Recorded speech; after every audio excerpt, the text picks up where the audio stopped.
ఈరోజు ప్రజలు మాట్లాడుకునేలాగా ఆ స్వామివారే చేశాడండి. రైట్. ఓకే. సుజాత గారు, భూమన కరుణాకర్ రెడ్డి గారు జగన్ డిక్లరేషన్ ఇవ్వరు, మమ్మల్ని ఎవరు అడ్డుకుంటారు, దర్శనం చేసుకుంటాం అని అన్న తర్వాత చివరి నిమిషంలో తిరుమల పర్యటన జగన్ రద్దు చేసుకున్నారు. ఏం ఆలోచించి ఉండొచ్చు, ఏం జరిగి ఉండొచ్చు? నిజంగా పైకి చెప్తున్నట్లుగా ప్రస్తుతం ఉన్న పరిస్థితుల్లో తిరుమల వెళ్ళకూడదనే ఏమైనా సమాచారం ఉందా, లేకపోతే డిక్లరేషన్ అంశం ఇందాక అనూష గారు మెన్షన్ చేసినట్లుగా సో డిక్లరేషన్ మీద సంతకం పెట్టాల్సి వస్తుంది, సో అందుకనే ఆ విషయంగానే జగన్ తన తిరుమల పర్యటన రద్దు చేశారని అనుకుంటున్నారా? సార్, ముందుగా మీకు ఏబిఎన్ వీక్షకులకి అలాగే అనుష గారికి పుల్లారావు గారికి అందరికీ నమస్కారం అండి. నమస్కారం అండి. జగన్మోహన్ రెడ్డి అనే వ్యక్తి ఒక మాట అడగదలుచుకున్నాను సార్. ఎదుగూరి సందింటి జగన్మోహన్ రెడ్డి గారు, ఏమప్పా 3 నెలలు అయింది అధికారంలోంచి దిగిపోయి, అప్పుడే సెక్షన్లన్నీ మర్చిపోయినారప్ప. 30A సెక్షన్ కింద మా కార్యకర్తలను భయపెడుతున్నారు అన్నారు. గత 5 సంవత్సరాలుగా మీరు చేసింది ఏంటి? మొదటి క్వశ్చన్. నెక్స్ట్, తిరుమల తిరుపతి దేవస్థానంలో వీరు చేసిన నీచాతి నీచమైన పనికి యావత్ భారతదేశం నుంచి పక్క రాష్ట్రాల్లో కూడా ఈ రోజు ఆయన దిష్టి బొమ్మలు దగ్ధం చేశారు. అంటే ఒక సినిమాలో డైలాగ్ ఉంటుంది సార్, మన గురించి ఇక్కడ తెలిస్తే సరిపోదు, హైదరాబాద్ లో కూడా తెలియాలని. అలాగే జగన్మోహన్ రెడ్డి గారి దరిద్రమైన నీచమైన పరిపాలన గురించి ఆంధ్రప్రదేశ్ లోనే కాదు దేశం మొత్తం తెలియాలి అన్నట్టు వారికి వారే చేసుకున్నారు సార్. ఇది ఎవరో చేసింది కాదు. ఈ రోజు జగన్మోహన్ రెడ్డి గారు, కరుణాకర్ రెడ్డి గారు మేము డిక్లరేషన్ ఇవ్వము అంటే అక్కడ హిందూ సంఘాలు కానీ, అలాగే బీజేపీ కార్యకర్తలు కానీ, విహెచ్పికి సంబంధించిన కార్యకర్తలు కానీ, ఎంతో మంది ఆర్ఎస్ఎస్ కార్యకర్తలు కానీ, ఎంతో మంది ఎలా వస్తావో చూస్తాము, మా మనోభావాలు దెబ్బతీసావు, ఖచ్చితంగా డిక్లరేషన్ మీద సంతకం పెట్టాల్సిందే, అది టీటీడీ యొక్క రూల్. అదేదో చంద్రబాబు నాయుడు గారు పవన్ కళ్యాణ్ గారు పెట్టిన రూల్ కాదు, అది టీటీడీ రూల్. ఎంతో మంది జగన్మోహన్ రెడ్డి నీకు 38 కేసులు ఉన్నాయి, నీకంటే పెద్ద పెద్ద స్థాయిలో ఉన్న వ్యక్తులు, రాష్ట్రపతిగా చేసిన సాక్షాత్తు అబ్దుల్ కలాం గారు ఆయన డిక్లరేషన్ పెట్టకుండా తీసుకెళ్తుంటే ఆయన అడిగి మరీ ఆపి ఆయనే గుర్తు చేసి మరీ తెప్పించి పెట్టారు సార్ సిగ్నేచర్.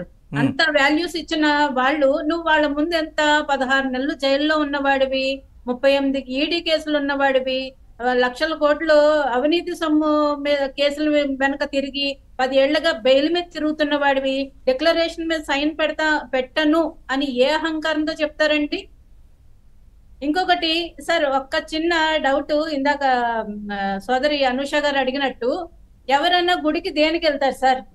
భగవంతుడి మీద భక్తితోటో విశ్వాసంతోటో, లేదంటే మాకు కష్టాలు తీర్చమనో గుడికి వెళ్తాం, అంతే కదా సార్. ఊరికి వెళ్ళి చూసి రావడానికి అదేం సినిమా కాదు కదా సార్.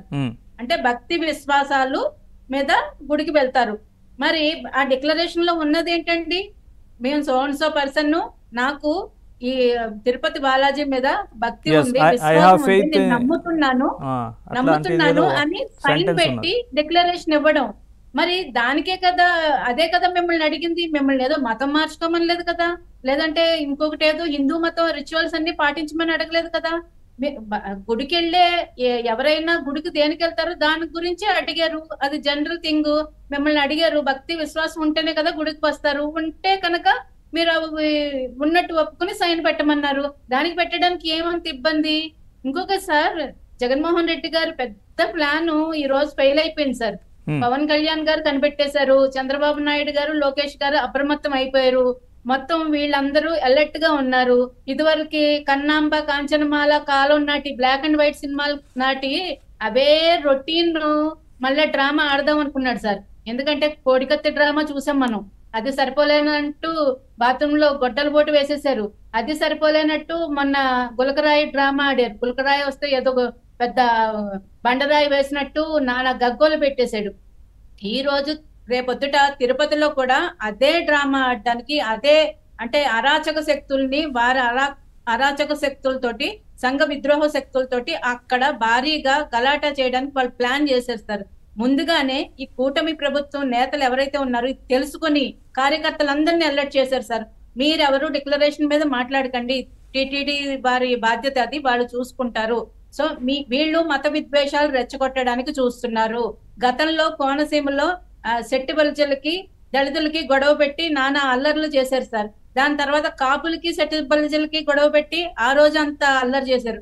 తునిలో రైళ్లు తగలబెట్టే సంఘటన చూసాం. అది తగలబెట్టించి అది ఒక వర్గం మీదో దాని తర్వాత అప్పుడున్న చంద్రబాబు నాయుడు గారి ప్రభుత్వం మీద వేసేశారు. బాత్రూమ్ లో గొడ్డల పోటని తీసుకుని వచ్చి నారాసుర రక్త చరిత్రను రాయాలని చూశారు. ఇలా ఎన్ని నాటకాలు ఒకటే మూస పద్ధతి. రేపు కూడా అదే ప్లాన్ చేయడానికి వీళ్ళు ట్రై చేశారు సార్. కానీ ఎక్కడికక్కడ ప్రభుత్వం తగిన చర్యలు తీసుకుని వాళ్ళ శ్రేణులందరినీ నోటీసులు ఇచ్చి వాళ్ళని నిర్బంధించడం, అలాగే నెక్స్ట్ ఈయన చేయబోయే దుశ్చర్య గురించి శ్రేణులందరికీ కార్యకర్తలందరికీ పిలుపునివ్వి ఇచ్చి అందరూ సంయమనంగా ఉండండి.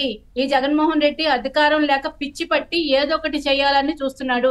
ఏది చేసినా రాష్ట్రంలో అరాచకాలు సృష్టించి రాష్ట్రపతి పాలన అంటాడు, లేదంటే ఆ ప్రభుత్వాన్ని దింపేయండి, బై ఎలక్షన్స్ కావాలి, మొత్తం నేనే మళ్ళీ ఎక్కుతాను అంటాడు. కాబట్టి మీరు జాగ్రత్తగా ఉండండి అని మాకు పిలుపునివ్వడంతో ఈసారి మన నాటకాలు ఏమీ చెల్లవు, మన ప్లాన్ వీళ్ళకి అర్థమైపోయింది. ఇప్పుడు వెళ్ళి డిక్లరేషన్ మీద సైన్ పెడితే 3 గంటలకి ఏ మాడు పగులుద్దో అక్కడ ముందు నుయ్యి వెనక గొయ్యి అన్నట్టు పాపం జగన్మోహన్ రెడ్డి గారి పరిస్థితి తలుచుకుంటేనే బాధేస్తుంది సార్. ఎందుకు సార్ ఇన్ని నాటకాలు ఎందుకు సార్? ఇప్పుడు జెరూసలంలో కొన్ని నిబంధనలు ఉంటాయి సార్, మనం కాదంటే తప్పే కదా. మక్కాలో కొన్ని నిబంధనలు ఉంటాయి, మనం కాదంటే తప్పే కదా. నిన్ను ఎవరు బలవంతంగా రమ్మంటలేదు కదా. వచ్చినప్పుడు అక్కడ ఉన్న నిబంధనలకు అనుగుణంగా నువ్వు పాటించాలి కదా. ఎందుకీ నాటకాలు? ఎందుకు? నీ అధికారం కోసమే కదా. నువ్వు ఎంత నీచానికన్నా దిగజారుతావు, ఎన్ని అల్లర్లన్నా సృష్టిస్తావు. మీ చరిత్రలు ఎవరికి తెలియదు. పాత బస్తీలో అల్లర్లు సృష్టించింది ఎవరు? సార్ ఈ చరిత్ర తెలియంది ఎవరికి సార్? చెన్నారెడ్డి గారిని దింపడం కోసం పాత బస్తీలో అల్లర్లు ఎవరు సృష్టించారో అందరికీ తెలుసు. రైట్, ఒక్క నిమిషం. పుల్లారావు గారు నమస్కారం.